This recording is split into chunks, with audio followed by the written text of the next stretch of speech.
All right, everybody, we got a few people here. So we got 3 people here. We're going to wait one more minute, but I just want to welcome you. If you want to say hi in the chat, feel free to do that. We have a little chat stream going here, and this is welcome to Delaware County Symphony's first virtual event. This is for DELCO Arts Week. We're not in Newman University's theater, as you can see. You're in the Campbell studio. Welcome. This is where I do a lot of my teaching. As you can see, we have a welcome back students sign there, and that's for some of the students that have braved to come out to the piano studio. It's been wonderful to see them. But welcome, welcome, welcome. And we're going to go ahead and get started. Thanks for being here. And this is going to be available later on. What I'll do is I'll upload it to our channel. And then also, I want to direct you to the Delaware County Symphony channel. This is our 50th anniversary year. And sadly, we're not doing stuff in person yet, hopefully in the spring. But for now, we got some wonderful virtual events on our YouTube channel. So please check that out. Check out our Facebook page. And also, we have another virtual event happening next Saturday.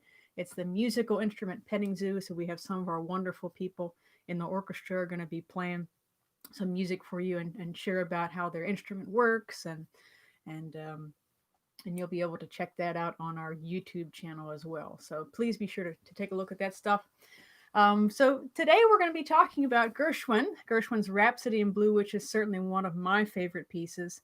I did a presentation on this a little while ago, but it's I keep finding new things to discover in this piece, and so what I'm going to do is give a musical walkthrough, musical journey through the piece, talk about what makes it sort of an American icon. This piece has often been associated with the wonders and the beauty and the unity of the United States of America, and we're going to talk about how it came to be that way. And first, just a little story about how the piece actually came into being, if you will. And it starts with George Gershwin and his brother were sitting at the breakfast table, and they're looking through the newspaper. And his brother said, "George, I didn't know you were premiering something for this really iconic recital that was happening in New York with the Paul Whiteman band."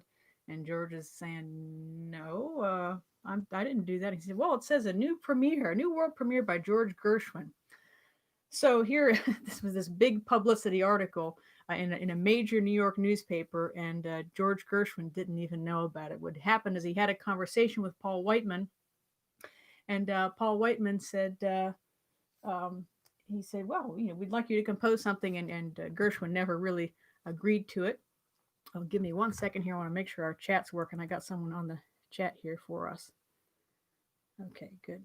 All right, good. So everybody's able to hear. That's good. I just wanted to check that. Thanks for that, allowing that little interruption there.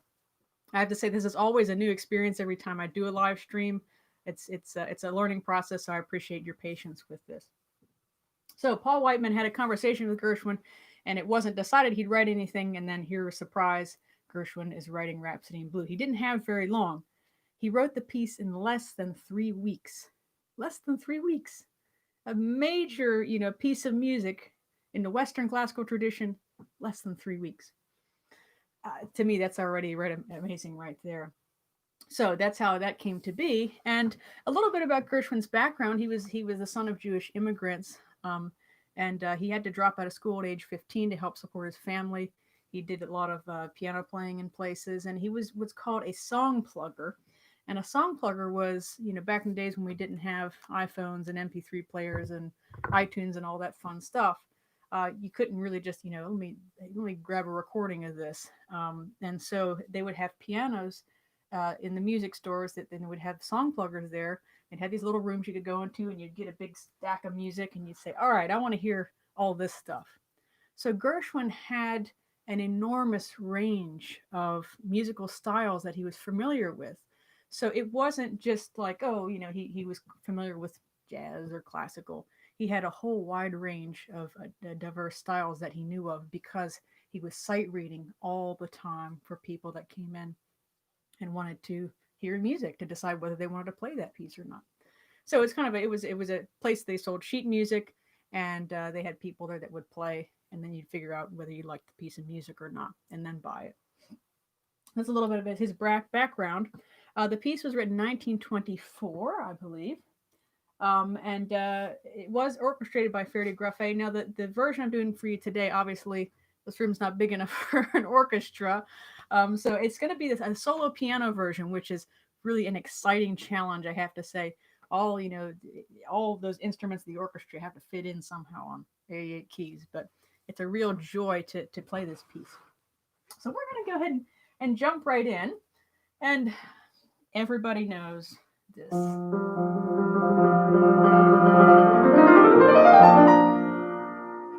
Now, what if I told you Gershwin didn't write that? What? Crazy town, right? No.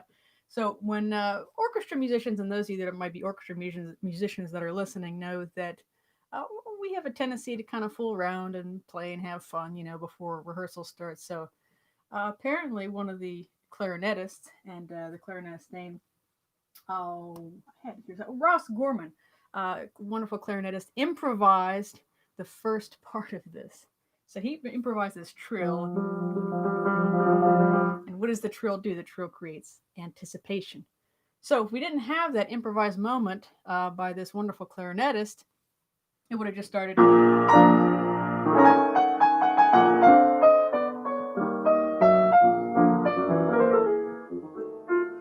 But we have this iconic beginning to Rhapsody in Blue with the trill plus the scale. And the scale gives us this sense that we're just taking off, much like if you've seen some of those wonderful rockets being, taken off into space recently. It's kind of like watching that. And here is our theme. Everybody knows this theme.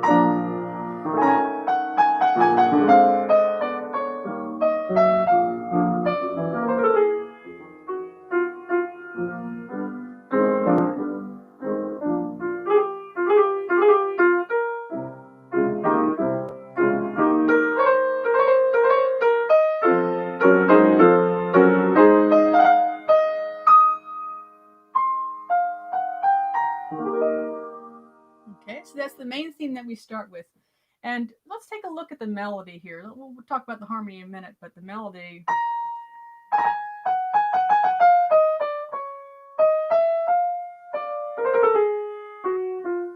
Very improvisatory, right? The rhythm.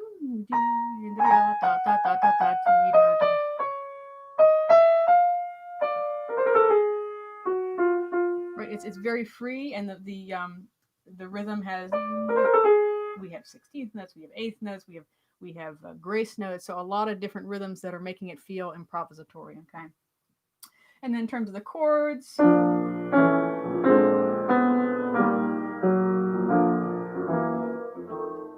have a lot of seventh chords in there, which is of course very evocative of jazz music. And it's worth noting too, and I forgot to mention this, that excuse me, is that this particular concert that it was going to be premiered for was meant to be a fusion, a kind of coming together of classical music and jazz music, because they were kind of distant worlds at that point. And Gershwin wanted to bridge that gap. And I think it's, one of the great pieces that really manages to do that. And one way it does that is through the form of the piece, which we'll be getting into. So a lot of these seventh harmonies. And then we have the feeling of moving upwards, and then the clarinetist is really having a good time with these casual little trills. Moving up again, we call that a sequence.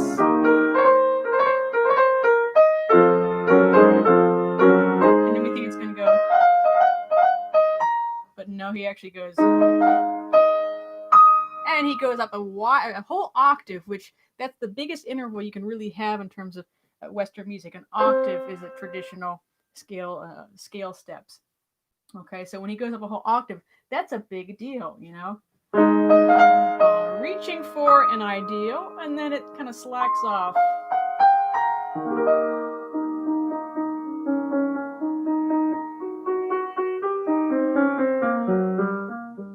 Now that's the first time that we hear this this kind of four-note theme. I'm going to call it the four-note theme. It's going to come back later.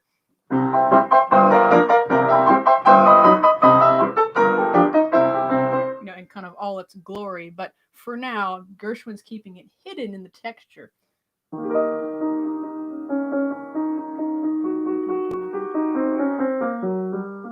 then he has these little flirtatious half steps leading up.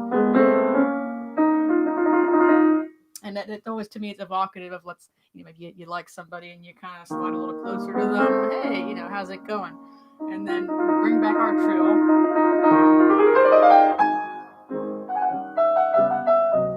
Now, in terms of where we're at, before we had we started on a B flat. Now we're coming down to A flat, which gives us this feeling that slightly more relaxed. Okay.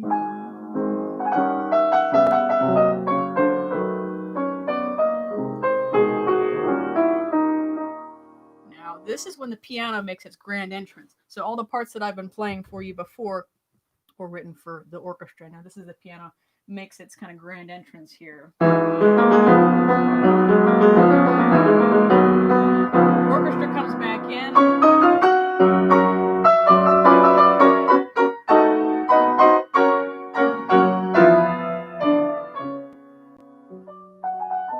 Okay, so that's the piano's theme there, okay? Very improvisatory. We have... But he's using the same notes, and it's kind of interesting. It's a C flat. He varies it a little bit, but then he's kind of insisting on this one note, and I think it's this kind of symbol of persistence, if you will. And this is the piano's first entrance, so he's saying, hey, here I am. And then the orchestra repeats the initial clarinet theme, we'll call that. And following that, he writes Poco Scherzando, and I don't see any comments in the comment section yet there, but if anyone knows what Poco Scherzando means, you can type that in. And this is how that sounds.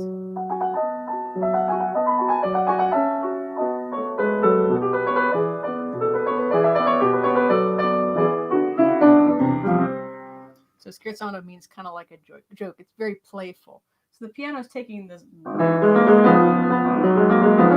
that sounded somewhat serious before, and now he's kind of juggling it around a little.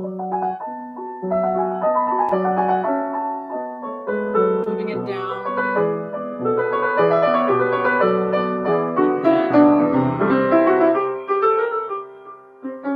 There's more of those little half steps. Hey, how's it going? Okay, now here's something new after that.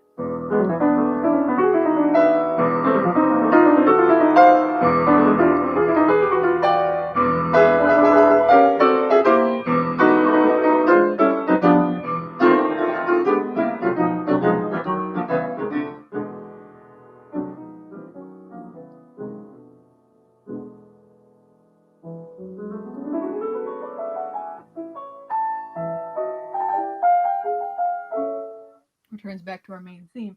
But what do we have happening before that? He's building things up. So, okay, and he's not using just what we call triadic harmony, where he's just utilizing E's, G's, and B's. And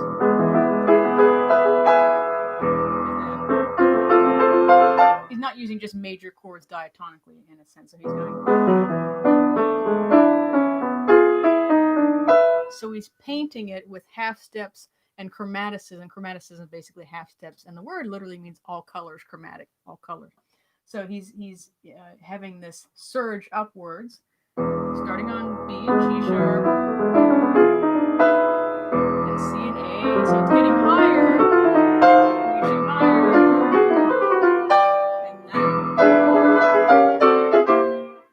and these rhythmical gestures are also very important. Rhythm is so essential to classical and jazz music, but I think especially jazz music, there's so much emphasis on the offbeat. So and then here, so the jaggedness of the rhythm really gives this sense of determination and action. Determination and action. And after that settles down a little bit, a sigh. Okay, he writes a fermata with a little circle with a little dot, and of course that means hold it, stop, and then.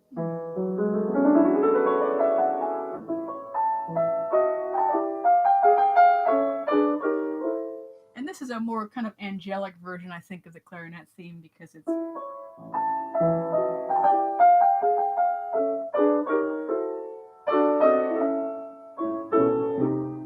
gentle, and it's the piano's solo version of that before it was the orchestra.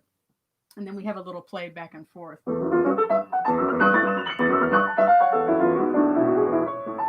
then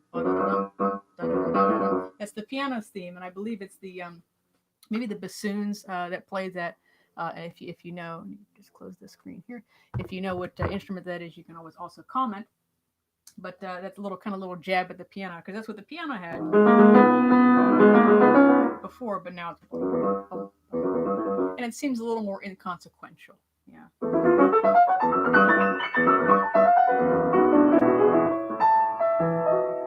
Theme comes back.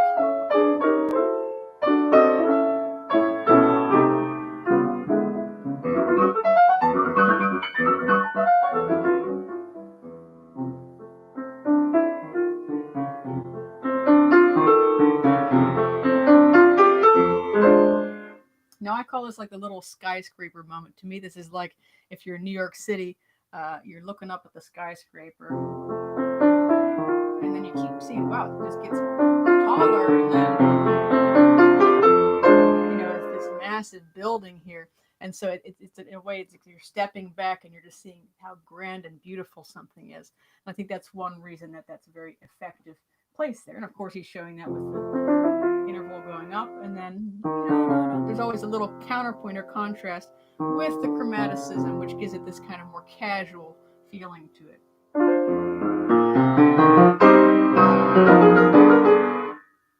Did he make a mistake? No. He puts a smile on his face. So it says deciso here, which means decisive. So da da da da da da da. Now so it says deciso here, which means decisive. So da da da da da da da. Now has a more firm kind of grasp on the texture. Big pause, and it's kind of like not a big deal.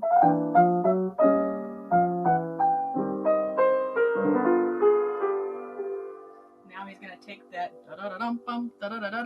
and really put it through all kinds of permutations. Check it out.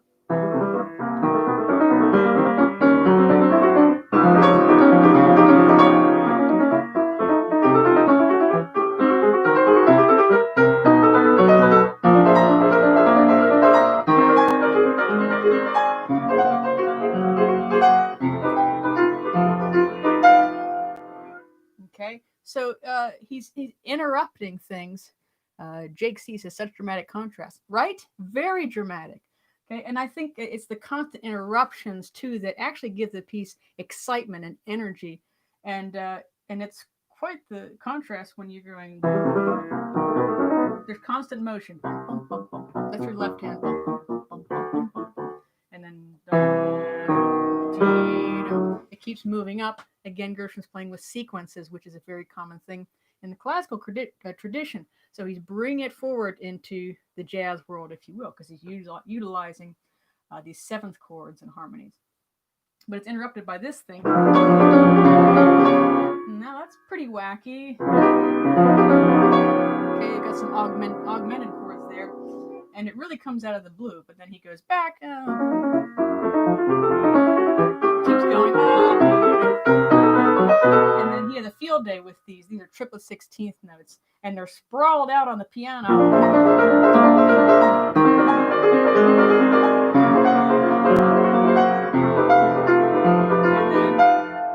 And you remember this part from before when he was building things up? Well, now he's going to use that same motive.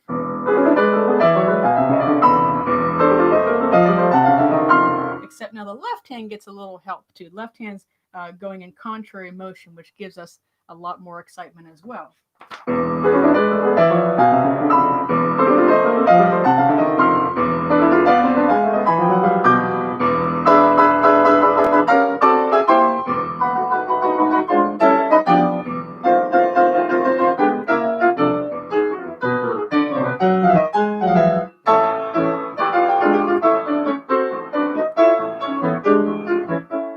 That's when the full orchestra comes in.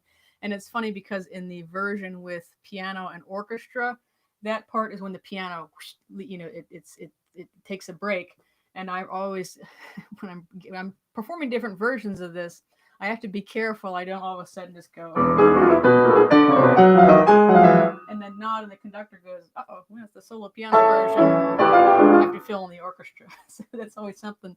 If you're practicing the piece out there and you're practicing both versions, that's a place you definitely want to, spend some time with. I love how he leads up to it. This scrambling activity. Again, lots of chromaticism, and he's being really edgy with the offbeats. So that's how he accomplishes that. And back to our main theme here. A lot of it's similar. So it's the orchestra that's kind of fleshing out and colorizing the things that we had that was only for piano before. Let's see.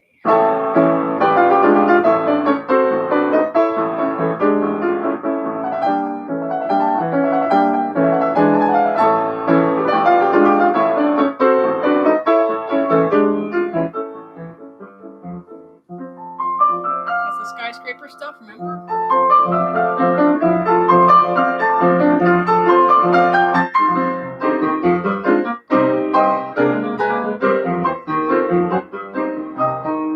Now, what's coming up next is a little bit different. So he starts in the same way, and then he diverges from what the piano had before. So it's almost like, here's the A section repeating, but he's actually going to do something different. And this is really interesting. He does this kind of 3 + 3 + 2 pattern in the left hand. So after he has this build up,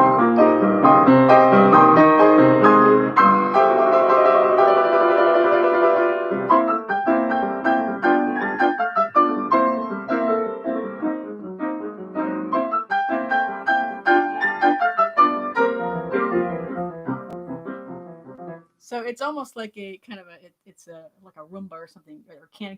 1 2 3 1 2 3 1 2 1 2 3 1 2 3 1 2. So it gives it this new flavor to it. And again, going back to Gershwin's past, right? Here's this kid that dropped out, age 15. Think about his persistence, and this is what he wanted to do. Music was his dream, and he had all this background. He was playing all kinds of music. And so he just dug his heels in and learned all kinds of great things. Let's see. Would you rather play the orchestra or a solo full orchestra? I like both versions. Thanks for that question. I like both versions of the Rhapsody in Blue, but I have to say there's nothing like playing with the orchestra, because they have the strings and the percussion and the brass and the woodwinds. And gosh, I can't wait to play this again. I cannot wait. So that diverse range of styles that he's putting and pouring into a more classical structure, really amazing.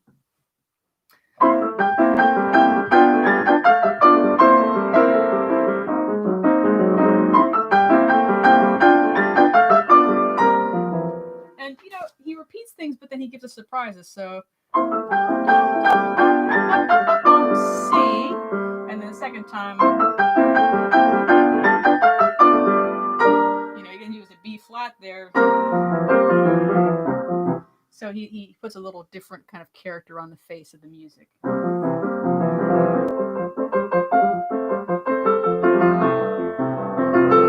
Very carefree.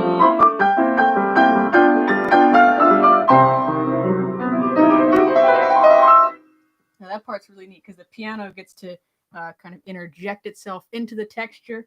And instead of just going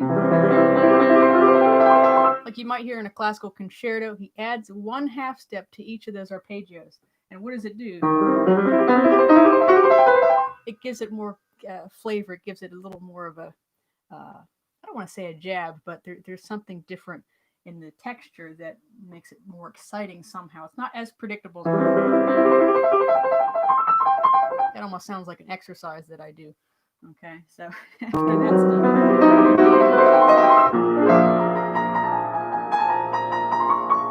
I remember that. Remember? The 4-note pattern. Now that's kind of coming into the forefront. And let's see, it's going to come out in all its glory here in a second. The arpeggios.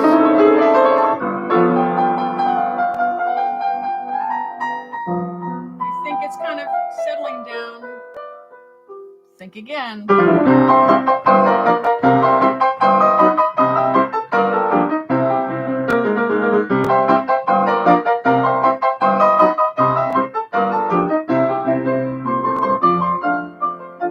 So I love that. And that's when the whole orchestra just joins in and you have this really wonderful unifying melody here that before it was just a little almost afterthought or it was hidden in the texture.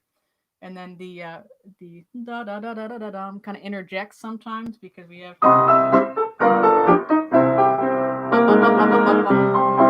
so we keep hearing these motives and these gestures coming back. And I think that's another feature, a facet of classical music, right? Is that you don't just hear a pattern and then oh there it goes, see you later. No, it keeps coming back. So we have something to recognize, and that's great because even if you don't notice it at first, subconsciously or unconsciously, you definitely recognize those little gestures. So kudos, hats off to Gershwin there. And we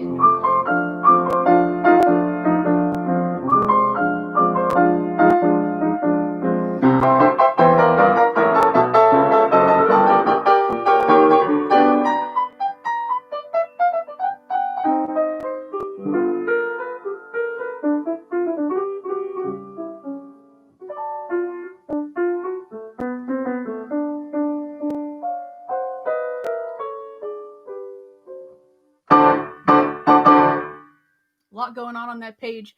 Got a lot of solos on that page. Of course, you can't hear that with a piano, but that's one of the trumpets, and they have a mute on, so it sounds like. And then I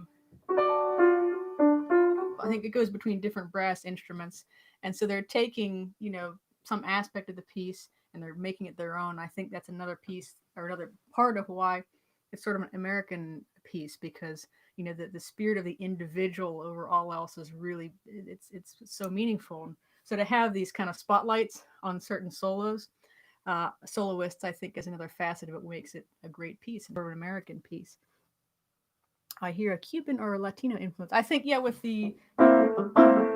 those are kind of like Cuban dance rhythms, if you will. I'm going to move this just slightly so you can see my hands a little bit better.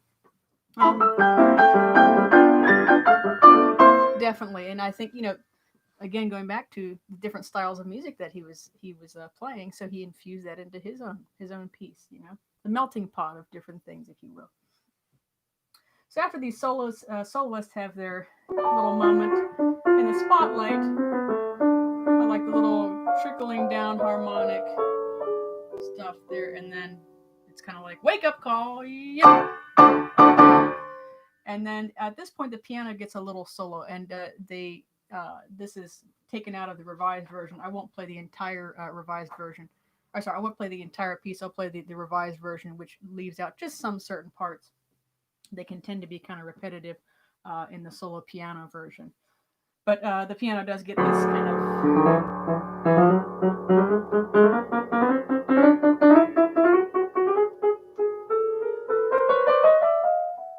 And talk about not very nice all by itself. It's a little piercing to the ears, a little pungent, if you will. But these, it's like the trains, working. And he did write part of this piece on a train, and he did say that it was part of his influence was hearing those train tracks go. Maybe that's one of these spots. The engine's going. So that could be one of the influences there. And then the piano, like I said, it takes on its own little cadenza-like passage.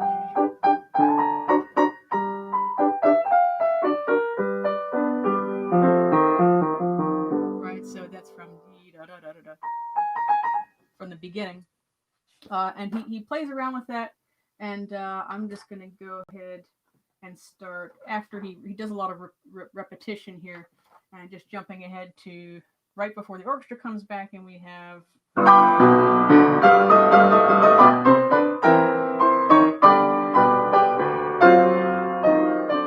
then this part's really interesting. See what he does with the motive.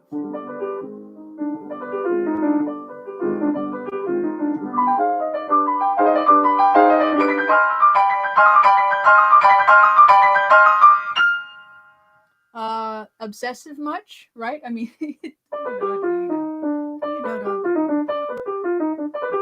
he repeats that probably at least 15 times. So I don't know what he was going for there, but it gives it this kind of obsessive sound to it.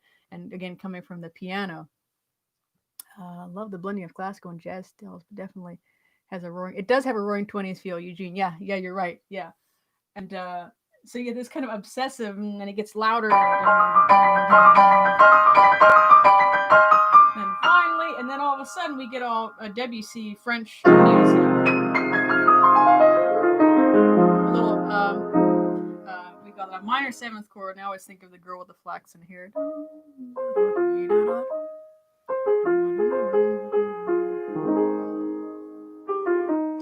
And so he just comes right out with that chord and stops things again, and then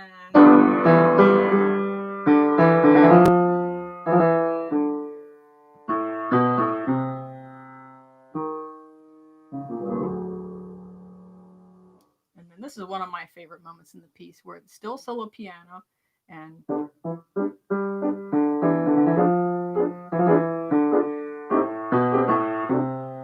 little improvisatory touches.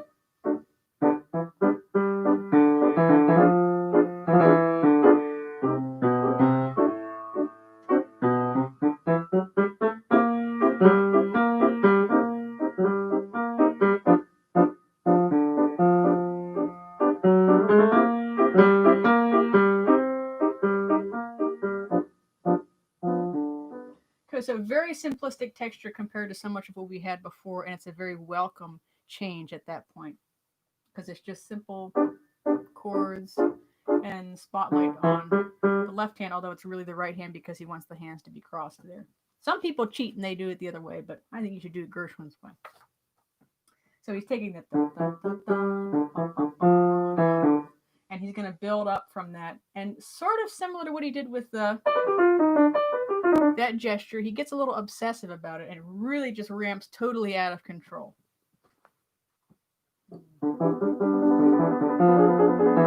So we're getting almost like what a tremolo would be in the string. So ramping up the energy, getting higher.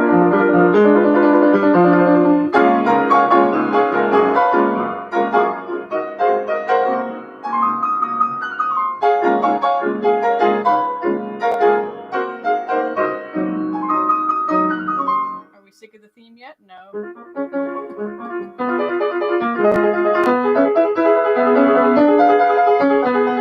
Not yet.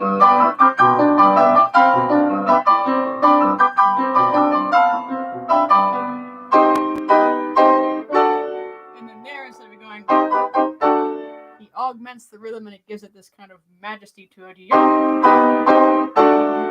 And cadenza passage.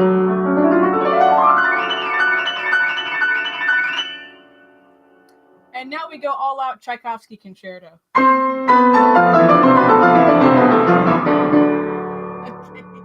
So that's a little, I think it's a little nod or something to some of the classical concerto that have these, parallel octaves. You think of Tchaikovsky's first piano concerto.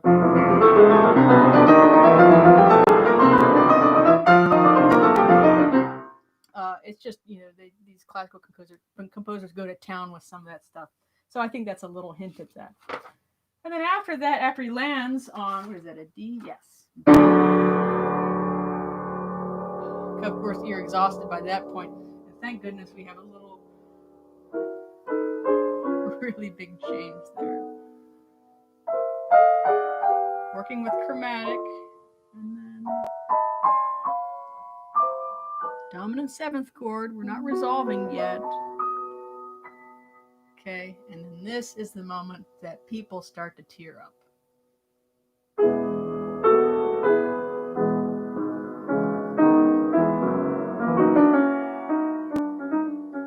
It's kind of the life is good theme, if you will. But and this is the one, I would say it's because of this moment that I enjoy playing it maybe more with orchestra, because when those violins come, it just warms your heart, and I've tried to analyze this melody many, many times to figure out what makes it so emotional. And I think one hard thing to divorce the theme from is the rest of the piece, because it's kind of at the heart of the piece. You have all this, energy, and you've got all this excitement, like the hustle and bustle of New York City or any other city. Um, in America, where it's just, it's people are moving, they're going to work and all this stuff. Well, not yet, but hopefully they'll get to work soon. But the hustle and bustle and the taxi drivers beeping, and if you've seen the Fantasia, the Disney Fantasia, they do a great job with this, and they show New York and workers working and construction and building skyscrapers. And so when things finally calm down, so it's like the end of the day, and you come home from work, and you can breathe in with your family and your friends, and you can have a good time, or you go out to eat and enjoy being in each other's company. And finally, there's a little bit of rest. And I think that's part of the reason that this gets people, slightly more emotional, I would say. But also just thinking about the melody itself, it's basically building up a scale, but it starts with the higher notes of the scale. So it's like it's building an ideal, and that ideal is coming to you. So this feeling of, you can do anything. This is the land of opportunity, right? Like, and I can honestly say I feel blessed that I get to do what I love, making music. Even though I haven't had many live performances, here we are on YouTube studio, able to share music together, and to be able to do that, was always my dream, and here I got to do that. And I often think about that when I play this theme. So, and also the chords, we were in a very, luscious E major.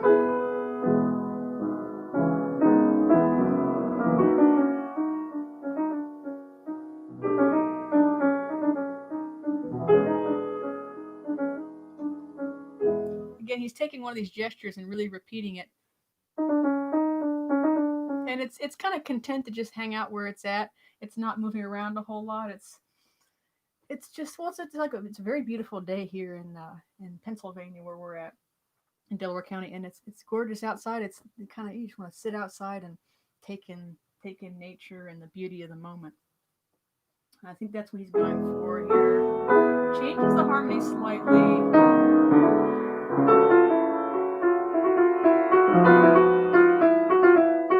Reaches higher.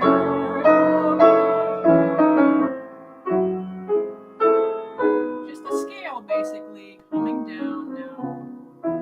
And then this poignant violin solo. Or more, in my case, I'm doing a vocal solo.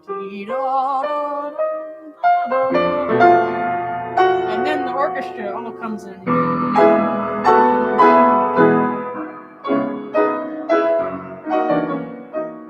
And the piano in the orchestra version is going. So the piano is playing off of the half steps there. Someone said, Joseph says, music is life. Yes, amen to that. Music is life.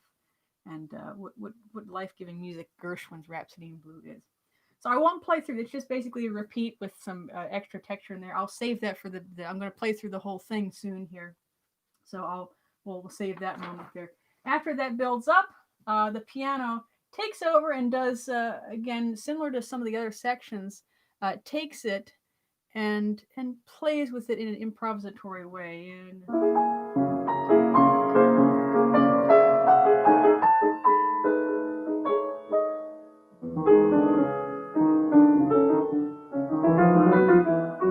And notice there's often a very constant kind of levels coming up, up, up, up. So there's always this feeling of upliftment. Is that a word? Uplifting?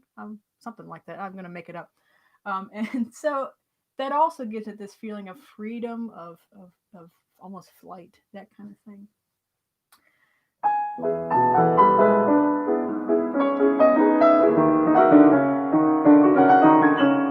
So Gershwin plays around with improvisation, and after that we have something really different. After this lovely theme, not quite right.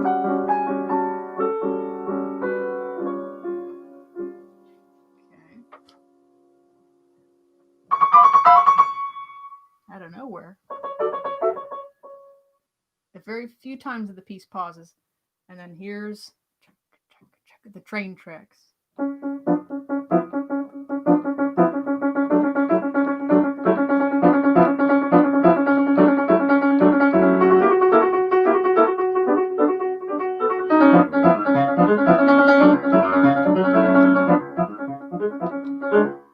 I'll tell you what, this is so much fun to play, especially on that 9-foot grand at Newark University. I'll tell you what, playing on that 9-foot grand, the Gershwin Rhapsody in Blue, is a real treat and delight.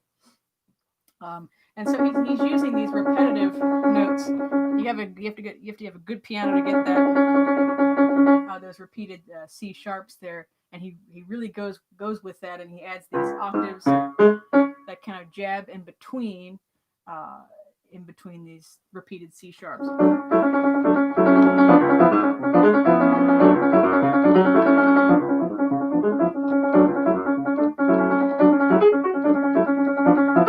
And he's just playing with 2 notes, bum bum, dee da, da, da, again, kind of interjecting, and we're kind of getting back to the scurrying feeling, I think, of bum bum bum bum, New York City.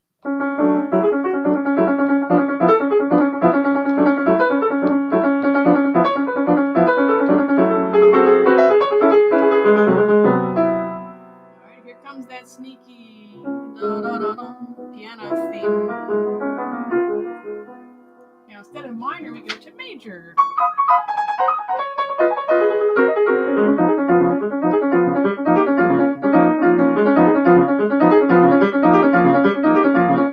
And you know what? I have to be honest, I'm just now noticing something.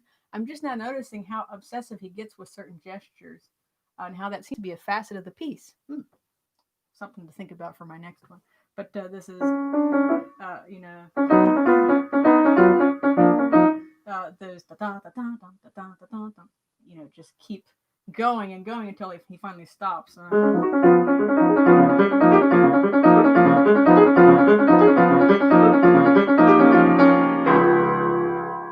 then this part is notoriously difficult to get together with the orchestra. It's a lot easier to do by myself. We have this wonderful glissando and C sharps that are interjecting in between. And then orchestra comes in here.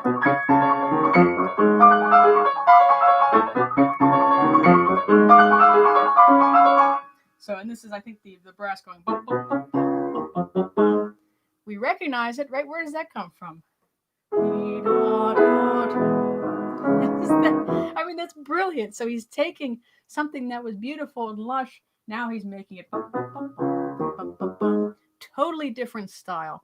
And that is really a facet, I think, of the classical gestures in the piece, is that he's taking something and he's transforming it. And especially putting it in a different instrument group helps that as well. And when the piano is playing this with the orchestra, I'll tell you what, this is a lot easier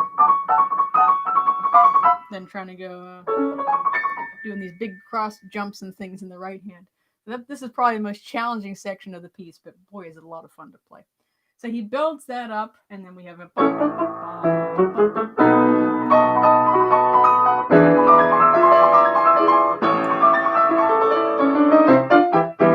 and again he's going to take dee-da-da-dum and really drive it forward.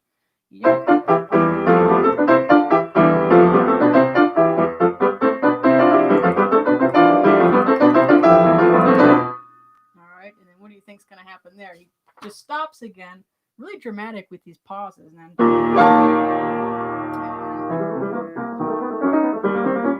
now he's bringing back stuff that came way before earlier in the piece. So he's tying the earlier part of the piece together, bringing it forward to the end of the piece. And he plays that through. And we have this really dramatic stuff after he goes.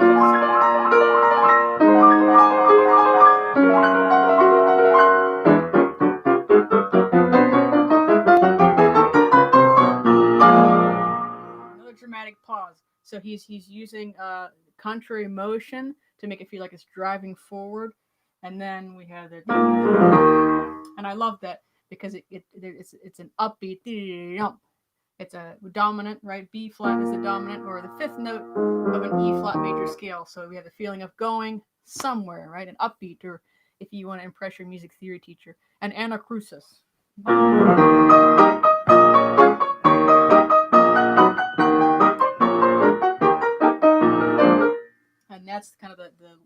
last statements we hear of the theme.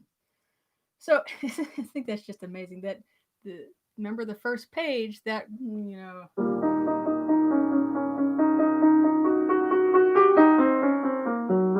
was just hitting the texture, and you really couldn't see that coming. All of a sudden, here we are. Gershwin comes forward with that theme like a roaring lion, just out of nowhere, boom.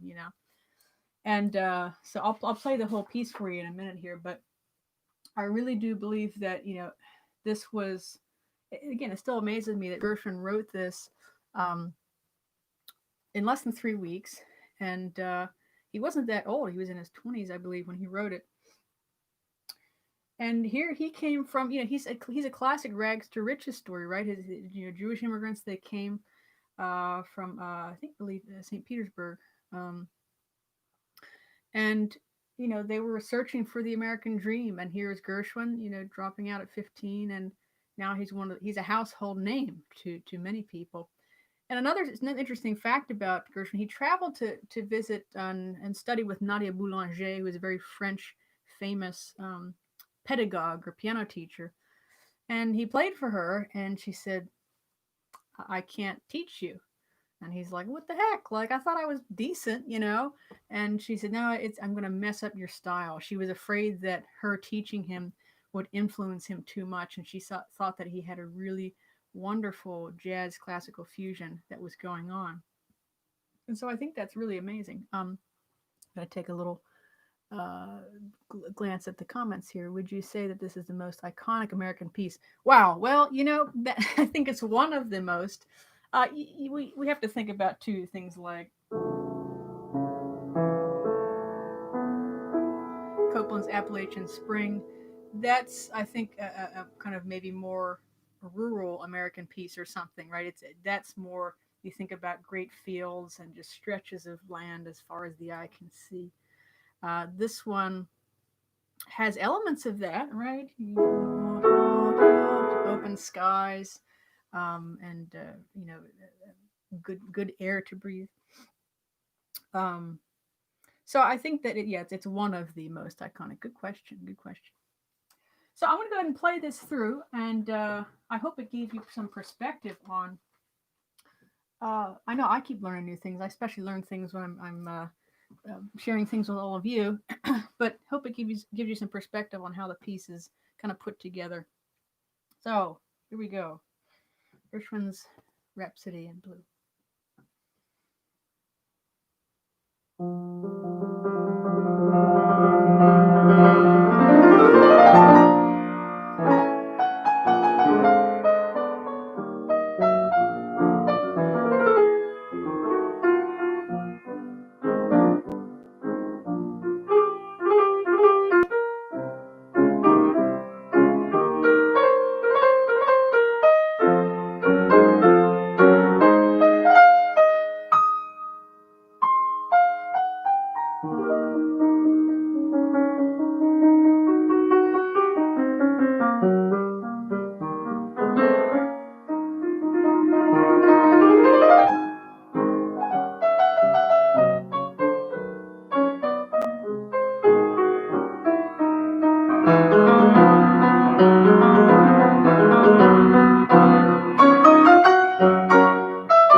tires me out. Well, it both tires me out and energizes me. Oh my goodness. I see we still, oh, it's good. We still have 8 people hanging around. I wasn't sure if we had like 10 or 11 people that were watching, but oh my goodness, it's really it's such a journey, and to play through it too is really, it's a blast. Thanks. A wonderful presentation. Thank you. Thank you. Thank you, Jake. Yes, appreciate that. Um, so it really, I think that's, again, going back to the message of the piece, thinking about Gershwin's story, his, rags to riches, if you will, on this kind of hero's journey. Here he is, an immigrant coming to the United States, and they didn't have a whole lot of money.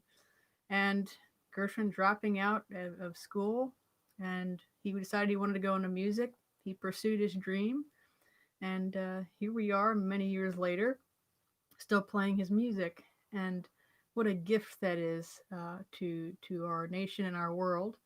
And it's such a great story, the American spirit, right? Regardless of your background, creed, race, you have this wonderful opportunity to pursue your passion, to pursue what you love, and pursue it in a joyful way.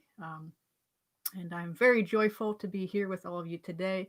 And hey, I only went 55 seconds over. Okay, usually I tend to talk too much. Well, we don't have a Q&A, but if you have any questions, feel free to ask questions. I'll hang around for another minute here. If you have any questions in the chat window. Thank you for an informative, entertaining afternoon of great music. Well, thank you for being here, Joseph. I appreciate it, and I hope you'll check out the DCS webpage. Check out our Facebook page. We have some virtual concerts up there for you, and so make sure you subscribe to our DCS page. If you haven't subscribed to my page, please do that as well. Lots of content there, and but here with the DCS, we're still so passionate about bringing you Western classical music, and we're going to do that by whatever means necessary. If it has to be through our phones or computers, or thankfully, and we are so grateful to Newman University for allowing us to be on campus, to perform there. And so our performances for our chamber series and our other 2 concerts are going to be from Newman. We're experimenting now with live streaming. Hopefully we'll be able to do that next time. But if you haven't checked us out, please check that out. dcsmusic.org. I've been with the DCS for a few years, quite a few years now. And it's a wonderful organization, and local orchestras need you more than ever to help us out too. So if you want to give us a donation, we would be grateful for that. Do you think you'll be able to perform with an orchestra sometime in the future? I think so. I hope it's soon. I think that looking ahead to spring, we're able to have a certain amount of people on stage right now for our live streams at Newman University, and which is wonderful. We're very excited about that. And hopefully in the spring, we'll be able to get some more people on the stage, and we're looking forward to that. Yes, we're looking forward to that and praying for that. And we'll just absolutely love to have everybody back. In the meantime, this is our little virtual concert hall here, and looking forward to next time. So hope you enjoy the rest of your Sunday afternoon. And again, please feel check us out, dcsmusic.org. Check out our Facebook page, our YouTube page, subscribe, all that good stuff. Subscribe, like, love, all those, happy symbols. No angry faces, though, please. No angry faces or sad faces. Okay. All right. Well, thank you all so much again for being here, and we'll look forward to seeing you next time. Take care.